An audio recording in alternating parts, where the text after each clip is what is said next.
बहराइच जनपद के इस महसी विधानसभा क्षेत्र के नदी से सटे हुए इस पूरे क्षेत्र में लगभग पिछले 2 माह से भेड़ियों के आतंक के कारण कुछ जनहानि हुई और कुछ बच्चों को यहाँ पर भेड़िए ने घायल भी किया।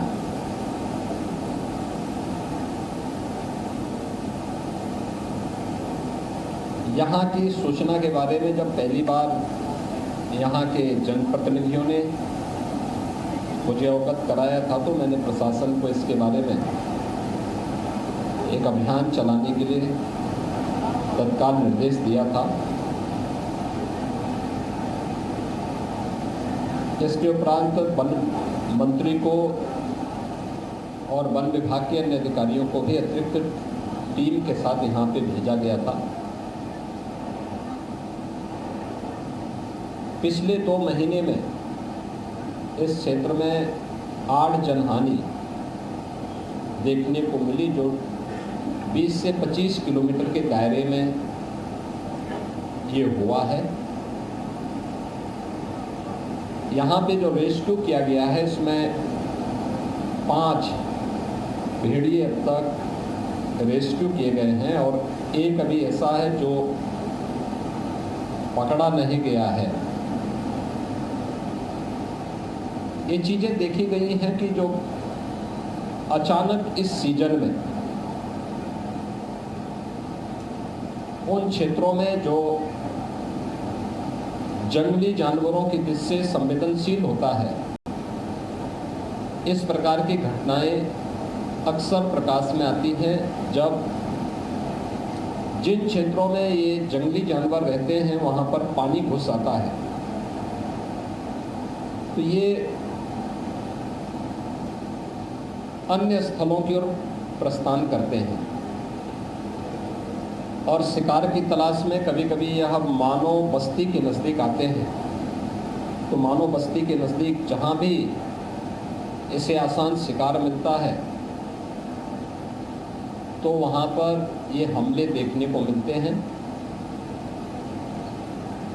इस बार भी जब सरयू नदी में पानी बढ़ा और उसके पूरे क्षेत्र में जल जमाव की स्थिति ये जुलाई प्रथम सप्ताह में ही हो गई थी और 17 जुलाई को पहली घटना यहाँ देखने को मिली थी जब 1 वर्ष के बच्चे को भेड़िए ने उठा करके अपना शिकार बना दिया था। इसके उपरांत ये लगातार चलता रहा। अवश्य था कि वह एक गांव में बार बार हमला नहीं करता है, अलग अलग गांवों को उसने निशाना बनाया है और हमले का दायरा भी एक गैप रहा है 4 से 5 दिन का। 1 सितंबर को अंतिम घटना घटित हुई थी और आज 15 सितंबर है। इस दौरान जनहानि होने की कोई भी सूचना नहीं है। 2 और 3 सितंबर को एक बच्चे पर हमला किया था। इसके उपरांत हमले की भी शिकायत नहीं है क्योंकि 5 भेड़िए अब तक रेस्क्यू किए जा चुके हैं। इसके अलावा यहाँ पर एक के लिए हमारी यहाँ पर 165 की टीम वन विभाग की यहाँ पर है, जो उन्हें हर प्रकार से पहली प्राथमिकता है कि भेड़िए को रेस्क्यू किया जाए। थर्मल ड्रोन भी यहाँ पर 4 लगाए गए हैं और ये प्रयास है कि किसी भी स्थिति में रेस्क्यू हो, लेकिन अगर वह जिस रूप में हिंसक है, जनहानि कहीं करता हुआ दिखाई देता तो उससे पहले कि जनहानि करें तो उसको शूट करने के लिए आदेश दिए गए हैं। लेकिन ये अंतिम विकल्प है, इससे पहले तमाम अन्य विकल्पों पर भी कार्य किया जा रहा है। स्थानीय स्तर पर जनप्रतिनिधियों का, जिला प्रशासन, पुलिस प्रशासन, वन विभाग की टीम ने बेहतर समन्वय से इस परिस्थिति का सामना किया है और आम जनमानस के मन में एक विश्वास पैदा किया है। आज उन सभी पीड़ितों से मैं मिलने के लिए स्वयं भी यहाँ आया हूँ और क्या आगे की रणनीति है वन विभाग की और प्रशासन की, इस पर भी आगे विचार किया गया है। हमारी सरकार ने मानव वन्य जीव संघर्ष को आपदा की श्रेणी में रखा है और इसलिए अगर कोई भी जनहानि होती है तो उसमें हम पीड़ित परिवार को तत्काल 5 लाख रुपए की सहायता उपलब्ध करवाते हैं, क्योंकि जिन लोगों को घायल किया गया है तो रेबीज का इन्फेक्शन न हो, इसके लिए एंटी रेबीज वैनम भी उन लोगों को उपलब्ध करवाई गई है।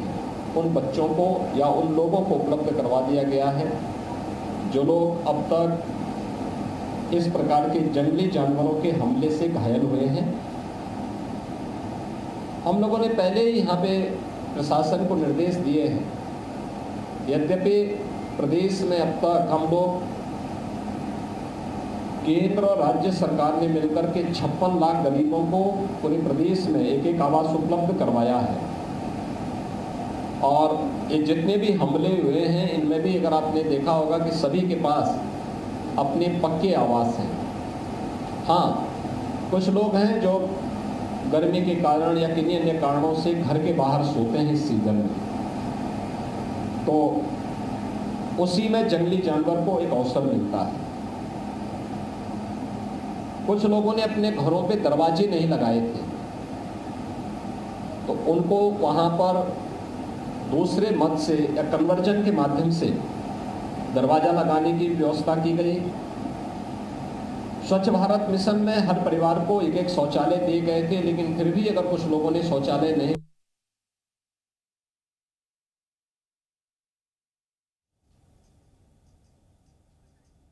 शौचालय बनाने की भी व्यवस्था की गई। यहाँ पे लाइट की व्यवस्था हो, पेट्रोलिंग पर्याप्त मात्रा में हो, इसके भी प्रावधान किए गए हैं। और हमने एक और निर्देश दिया है कि जो भी ऐसा कोई व्यक्ति है जो अब तक आवास की सुविधा से वंचित है, तत्काल मुख्यमंत्री आवास योजना में उस परिवार को एक आवास उपलब्ध करवाया जाए। जिन लोगों के पास अन्य सुविधाएं नहीं हैं, प्राथमिकता के आधार पर कैंप लगा करके उन लोगों को ये सुविधा आवास का है, शौचालय का है, राशन कार्ड का है, आयुष्मान कार्ड का है, इन सभी सुविधाओं से उन्हें आच्छादित करने की एक अभियान चला करके उन्हें आच्छादित किया जाए, जिससे अपनी ज़रूरत के लिए किसी व्यक्ति को इधर उधर भटकने की आवश्यकता न पड़े। मैंने इन सभी गांवों का भी सर्वे भी किया है और मैंने देखा है कि लोग जनजीवन सामान्य है, लेकिन सतर्कता की आवश्यकता है और टीम जब तक इस खतरे को यहाँ से मुक्त क्षेत्र को नहीं कर देती है, टीम यहाँ पे तैनात रह करके पूरी सतर्कता के साथ आम जनता की सेवा के लिए और प्रत्येक व्यक्ति को इस खतरे से बचाने के लिए यहाँ पर पूरी प्रतिबद्धता के साथ कार्य करेगी। आज इसीलिए मैंने पीड़ितों से मिलने, पीड़ित परिवारों के प्रति अपनी संवेदना व्यक्त करने और इस क्षेत्र का दौरा भी किया है और क्या आगे की रणनीति वन विभाग की और स्थानीय प्रशासन की ये इसकी जानकारी भी दी है। धन्यवाद। तो सीएम योगी आदित्यनाथ क्या कुछ कह रहे थे आपने सुना। पीड़ितों की सीएम योगी ने मदद की है और यहाँ पर साफ तौर पर कहा है कि किस तरीके से यहाँ पर जो लोग हैं वो बीते दिनों आदमखोर की जो दहशत है उसका शिकार हुए थे। 10 लोगों की जान जा चुकी है और यहाँ पर सीएम योगी आदित्यनाथ ने बहराइच में किस तरीके से भेड़िया प्रभावित इलाके में पहुंच करके लोगों से उनका हालचाल जाना और उसी को लेकर के उनका संबोधन भी हम सुनवा रहे थे, जहां किस तरीके से उन्होंने तमाम चीजों का जिक्र किया। बहराइच दौरे पर सीएम योगी आदित्यनाथ है और देखिए बाल प्रेम समय समय पर उनका सामने आता रहा है और ये तस्वीर जहां एक नन्हे बालक को गोदी में लेकर के वो नजर आ रहे हैं और ये तस्वीरें बेहद अहम हो जाती है।